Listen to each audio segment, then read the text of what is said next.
Walaupun Emmanuel Ebenezer membantah terlibat dalam kasus pemerasan, namun KPK mengungkap Noel bersama 10 tersangka lainnya terbukti memeras para pekerja melalui markup atau penggelembungan biaya sertifikasi.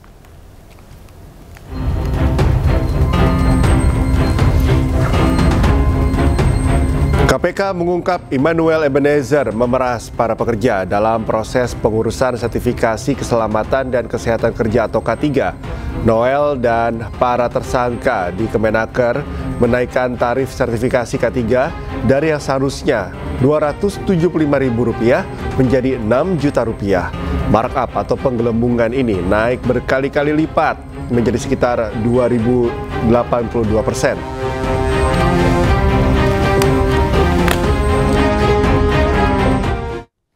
Kembali di Ainis Pagi, pemirsa, Presiden Prabowo Subianto berpesan kepada para guru untuk selalu berjuang memberikan pendidikan terbaik bagi generasi muda bangsa. Para guru dan murid sekolah rakyat. Pesan Prabowo disampaikan saat menghadiri pembekalan guru dan kepala sekolah rakyat di J-Expo Kemayoran, Jakarta. Di hadapan guru sekolah rakyat, Presiden Prabowo meminta agar selalu berjuang untuk memberikan pendidikan terbaik bagi generasi muda sebagai kunci untuk memutus kemiskinan.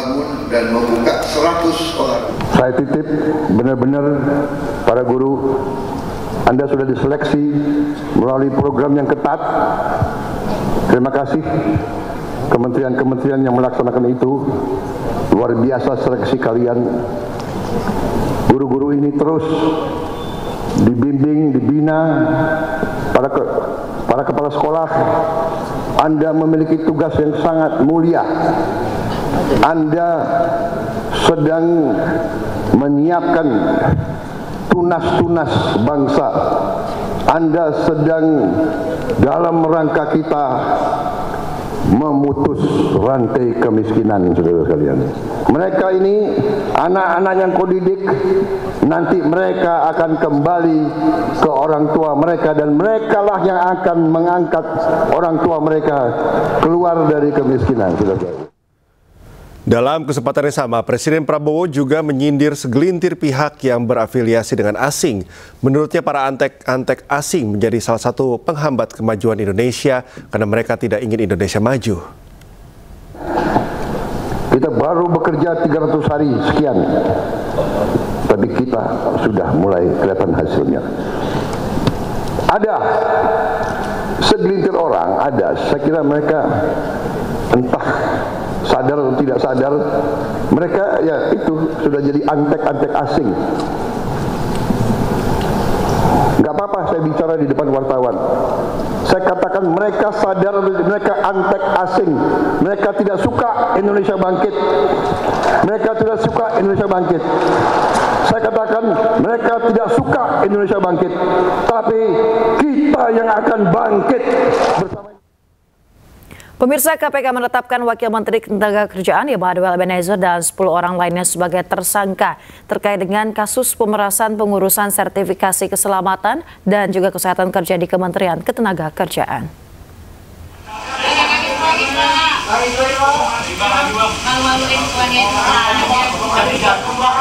Pemirsa, Wamenaker Emmanuel Ebenezer ditetapkan sebagai tersangka oleh KPK dan sudah mengenakan rompi tahanan.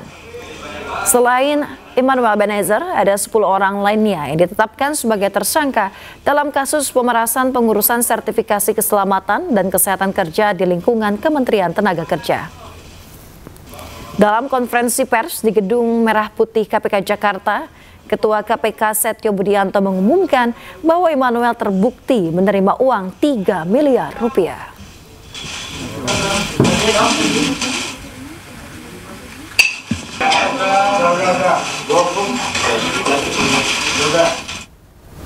KPK mengungkap Noel bersama 10 tersangka lainnya terbukti memeras para pekerja dalam proses pengurusan sertifikasi dengan biaya lebih tinggi dari harga resmi, dari Rp275.000 menjadi Rp6 juta.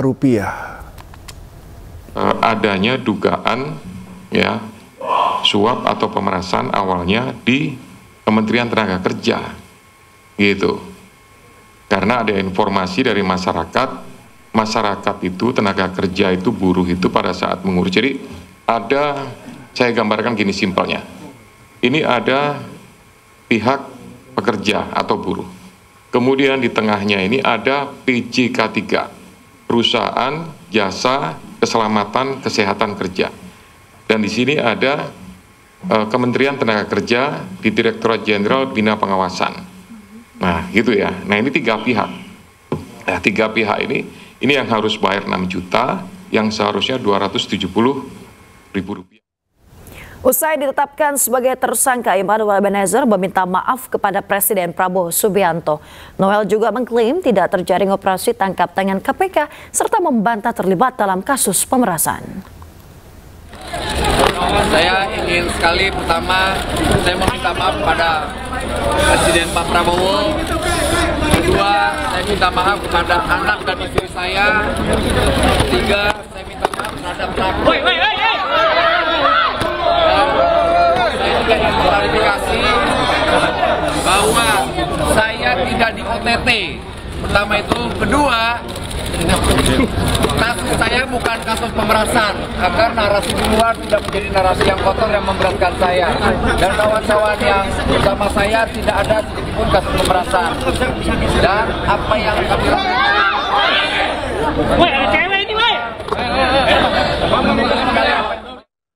Pemirsa, Presiden ke-7 RI Joko Widodo meminta semua pihak menghormati proses hukum terhadap Wamenaker Immanuel Ebenezer yang ditangkap KPK dalam operasi tangkap tangan.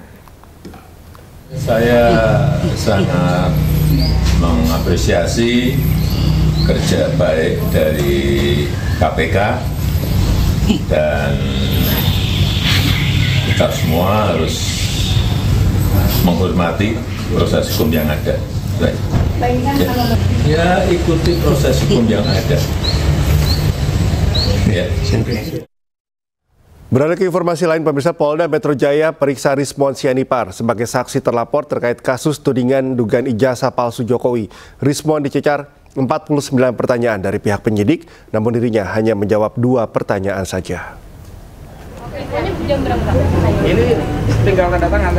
Rismond Sianipar kembali diperiksa tim penyidik Polda Metro Jaya sebagai saksi terkait kasus tudingan dugaan ijazah palsu Jokowi. Rismond dicecar 49 pertanyaan mengenai video yang diunggahnya di media sosial miliknya. Lebih dari 10 video yang akan didalami, namun baru 2 video yang selesai diperiksa oleh penyidik. Rismond mengaku dirinya ingin menjawab pertanyaan secara detail dan mendalam. Saya menjelaskan secara sedetil-detilnya ya kajian ilmiah saya, karena memang kita ini orang-orang yang berbeda, orang-orang yang tidak pernah ketemu sebelumnya dan disatukan dengan nilai akademis, nilai-nilai saintifik. Saya dengan Bu Tipa juga kenalnya 15 April 2025 di UGM, bahkan di depan ruang 109 Fakultas Kehutanan UGM. Tetapi kita dipertemukan dengan nilai saintifik itu. Itulah yang saya jelaskan sedetil-detilnya, sehingga saya hanya jawab hari ini. Sementara itu, pemirsa, Rektor Universitas Gadjah Mada Yogyakarta, Ova Emilia, mengeluarkan pernyataan resmi terkait isu ijazah Presiden ke-7 RI Joko Widodo. Ova tegaskan Jokowi merupakan alumni UGM dan pihak kampus telah memberikan ijazah yang sesuai kepada Joko Widodo. 1. UGM mengikuti dengan baik perkembangan di masyarakat terkait adanya pihak yang mempertanyakan keaslian ijazah seorang alumni UGM yang bernama Joko Widodo. 2. Secara umum, UGM menghormati hak warga negara untuk mempertanyakan isu apapun dan untuk mencari jawaban atas pertanyaan tersebut. 3. UGM sudah menyatakan beberapa kali secara tegas bahwa Joko Widodo adalah alumni Universitas Gadjah Mada. 4. UGM memiliki dokumen otentik terkait keseluruhan proses pendidikan Joko Widodo di UGM. Dokumen ini meliputi tahap penerimaan yang bersangkutan di UGM, proses kuliah selama menempuh sarjana muda, pendidikan sarjana, KKN, hingga wisuda. Informasi yang lebih rinci telah dirilis dalam bentuk podcast di sini. 5. Joko Widodo dinyatakan lulus dari UGM pada tanggal 5 November 1985. Dan UGM telah memberikan ijazah yang sesuai dengan ketentuan kepada yang bersangkutan saat diwisuda tanggal 19 November 1985. 6. Sesuai ketentuan hukum, UGM dapat menyampaikan data dan informasi yang bersifat publik dan wajib melindungi data yang bersifat pribadi. Hal ini berlaku untuk semua hal dan diterapkan untuk semua sivitas akademika UGM. Keinformasi lainnya, pemirsa, model majalah dewasa Lisa Mariana didampingi pengacaranya penuhi panggilan pemeriksaan KPK terkait dugaan kasus korupsi pengadaan iklan bank. Usai diperiksa, Lisa ungkap dirinya mendapat aliran dana dari Ridwan Kamil.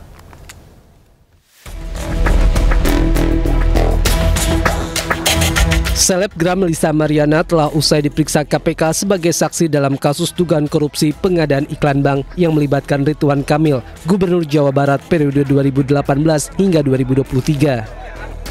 Pemeriksaan Lisa berlangsung dari Jumat siang sekitar pukul 11.30 hingga Jumat sore sekitar pukul 16:28 waktu Indonesia Barat.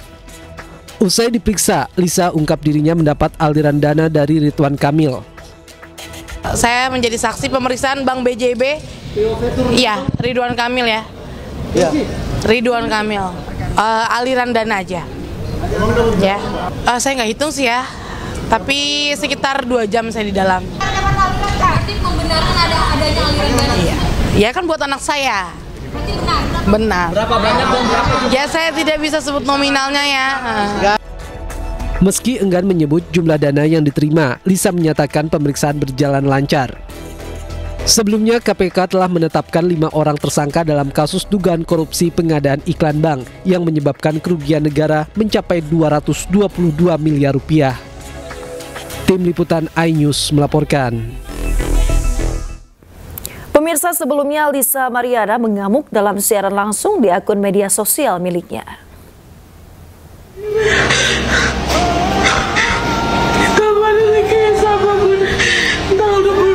Dijadikan saksi di KPK.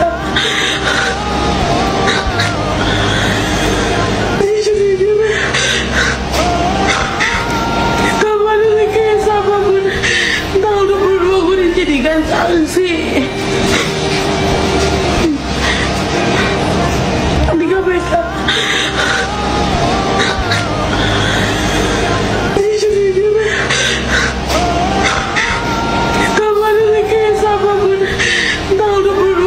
Jadikan saksi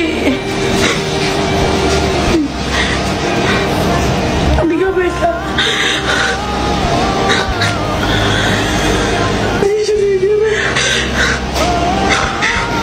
Kapan lagi apapun tanggal 22 gue dijadikan saksi di KPK.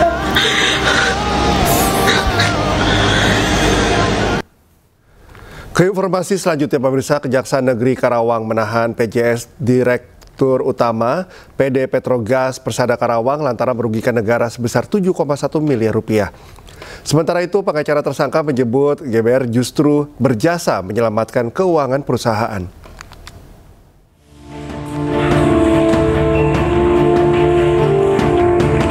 Setelah melakukan penyelidikan dan penyidikan, Kejaksaan Negeri Karawang akhirnya menetapkan GBR, PJS Direktur Utama PD Petrogas Persada Karawang sebagai tersangka.